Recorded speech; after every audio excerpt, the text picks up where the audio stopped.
we're going to do a couple of divisions here. We'll do division by 11, and then we'll do 7. If you look at division by 11, we have the standard base 10 number, a of n minus 1, and so on.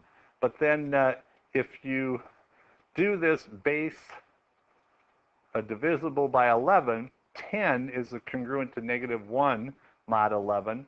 So each one of these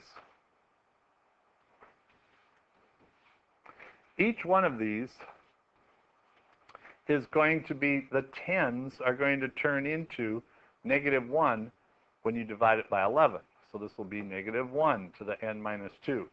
And this will be A1 10 is negative 1 plus A0 mod 11. So let's go backwards here. We have A0. What is A1 times negative 1? It'll be minus A1. And then what will A2 be, positive or negative? Positive. And so do you see how this is going to continue alternating all the way down mod 11? So what happens there is that you can, what this is saying is you could take a number like 121. Is that divisible by 11? You can take, this is A0, this is A1, this is A2.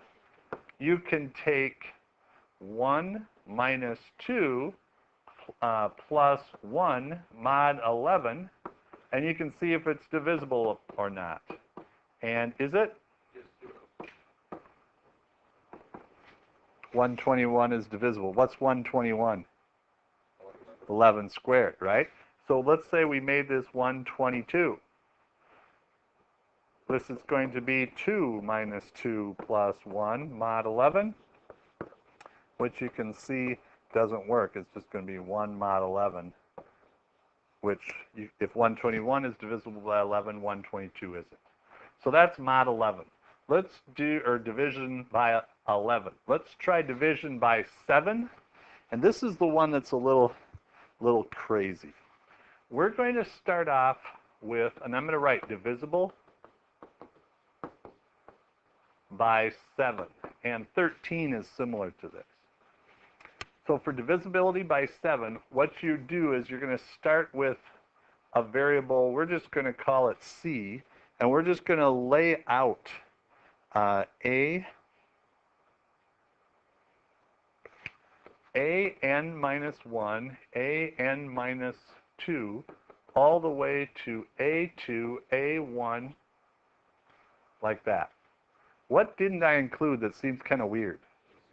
A0, but I'm going to leave it out because I'm going to multiply this by 10. And so now I'm going to get 10 an minus 1, an minus 2, dot, dot, dot, a2, a1, and then I'm going to add to this. I'm going to add A0 at the end. So let's take a number like 2, 3, 4, 1. What we're doing here is we're saying, all right, leave out the 1 and multiply it by 10. We have 2, 3, 40 plus 1. Is that equal to my original A?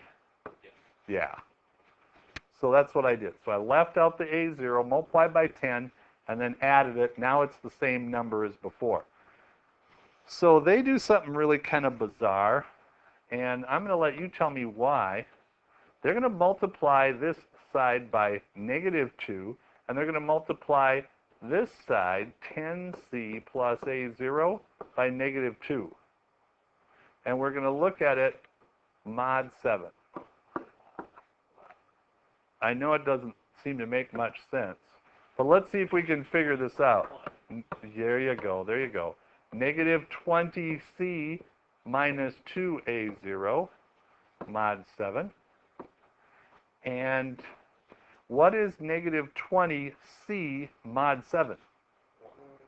It's 1. So we're going to get negative 2a is congruent to 1c minus 2a0 mod 7. Now that I don't think this is a very handy technique, okay? But it is a technique. So let's take a look at this real quick. They're saying that two things can happen. One is you can have two possibilities. Negative 2a is divisible by 7, or c minus 2a0 can be divided by 7.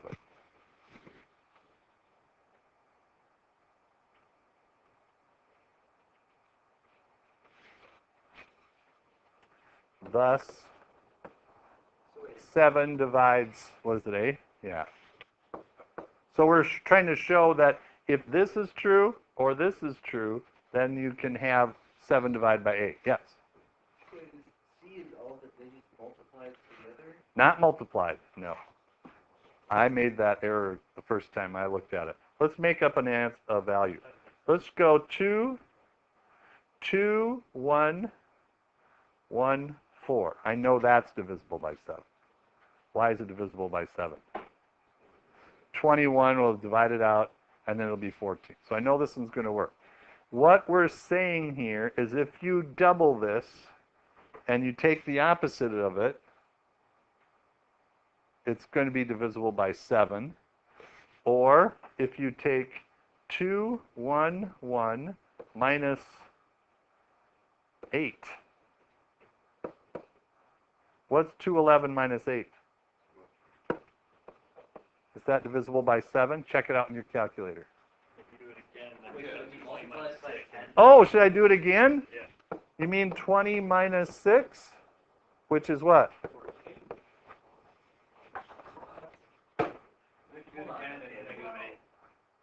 Negative 8. So you take the first 1 minus 8. The first 3 digits are C, what you're saying? Okay, so here's what. This is C, and this is A0. So the shortcut, and like I say, this is not super handy, but it is repeatable, which makes it very cool. So you go 211 minus 8 is 203, but 20 minus 6 is going to be 14, which is pretty nice. So there's your divisibility by 7. 13, you can see that working out similarly. C4. 4 is a surpriser. It says, find all the possible values of n squared mod 10. Sounds, who cares, right? But watch this. N is equal to, n is congruent to 0, 1, 2, 3, 4, 5, 6, 7, 8, 9, 10 is 0, mod 10. Okay, here's what we're going to do. We're going to square n and square each of these. Square 0, what do you get? 0, 1, 4, 9, 16. What's 16 mod 10? Thank you. 5, 6, 9, 4, and 1, mod 10. So when we square, the only final A0 digits that matter of a square are going to be 0, 1, 4, 5, 6, and 9, mod 10. What we're saying is that there's no way that a number that ends in 7 will ever have a square. Do you know any squares that end in 7? No. Do you know any squares that end in 3? Do you know any squares that end in 5? Yes, we do. But we don't know any that end in 2, end in 7, or 8, or 3. It's 1 and 8, or 2 and 8. Yeah. So this number, 5437, can you look at this and say that's not a square? Yeah. How about 364428? That really looks like a square. Like it really does. Oh, this one really looks like a square. In fact, I wish they wouldn't have put the 3 in there. And you would have sworn it was a square. But that wouldn't make any difference. It's only the last digit. How about this one, 65,852? Nope. None of those are squares. Mods. It's crazy. Anybody gone yesterday? Well, good. I think the proof for mod division 3 was really interesting of why you can add those up. But I thought the 11 one was interesting too. Any others from the homework? 13? Oh, I'll leave that one up to you.